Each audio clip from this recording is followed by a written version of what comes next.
In Chapter 8, we'll start looking at alkyl halides and seeing a competing reaction that can happen besides the nucleophilic substitution, and we'll look at elimination reactions. So one of the things that we've seen in the past is that nucleophiles and bases have some of the same characteristics.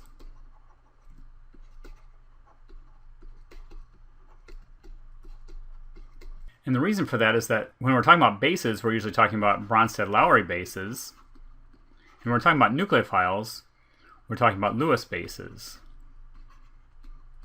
So most of the characteristics are the same. Up until now, we've been ignoring the basicity of our compounds as we looked at a reaction with an alkyl halide. If we react that with a nucleophile, the nucleophile will substitute and give our SN product, either SN1 or SN2 substitution. However, there's a competing reaction that can occur if we react that with a base. So anytime that you hear base, if we're talking about a Bronsted-Lowry base, and what does a base do in the reaction? A base always removes a proton. So what you have to do is you have to come up to this reaction and find out which one is the most acidic proton. And it turns out that if this position is the alpha position, this position is beta. So alpha is the one that has the bromine on it. Beta is the one next to it. The base removes this beta proton, and then the bromide leaves as well, giving us an alkene plus H base. So the base took the proton off, plus a bromide, which is our other. So this is now an elimination reaction. We had our starting material here. We removed HNBr, or eliminated HNBr from it to make our product, to form an alkene. The most common mistake that people make when they're trying to write these reactions is they try to remove a proton that's on the alpha carbon, but if I remove this proton, there's nowhere for this electron pair to go. I can't form a pi bond anywhere to push the bromide off.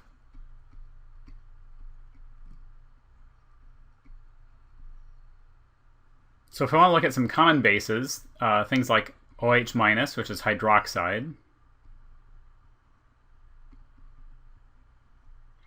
That's one we've seen already. CH3O minus. So this is the alkoxide of methanol. We call that methoxide.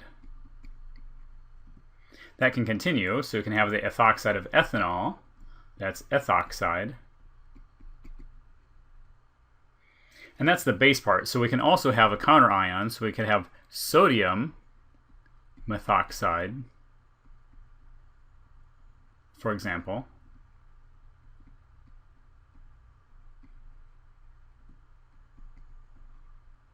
But usually we don't care very much about the counter ions. Now sometimes they do come into effect, but not really in anything that we're doing in Organic 1. And then one of our favorites that we'll use a lot in this chapter is the base formed from T-butanol, which is called T-butoxide. And this will be our favorite one that we're going to use in this chapter, and we'll talk about why in a little bit. There's a broad category of these bases formed by deprotonation of alcohols. They're all called alkoxides. The broad category is alkoxide. The specifics are methoxide, ethoxide, T-butoxide. Since our main product in these reactions are going to be alkenes, we need to talk a little bit more about alkene structure and alkene stability. So first of all, let's talk about the bonding in an alkene. So what is bonding like in alkenes? So the sigma bond, which means head-on overlap, is caused by overlap of two sp2 hybrid orbitals, sp2 from this carbon and an sp2 from this carbon. So the bond angles here are going to be 120 degrees. And then the pi bond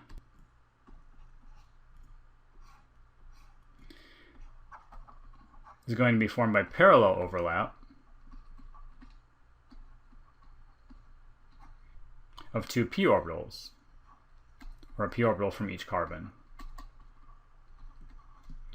Right, so remember the first bond is always a sigma bond, the second and third bonds are always pi bond. So remember, because of the pi bond, there's restricted rotation. This can't rotate freely because to rotate would have to break the pi bond in turn and then reform the pi bond. So that's going to come into play in a little while. So then we can talk about the types of alkenes.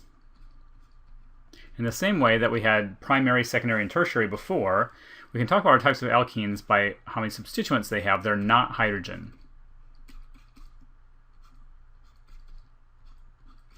So if they're all hydrogen, which is really only one molecule, ethene or ethylene, then it's called unsubstituted.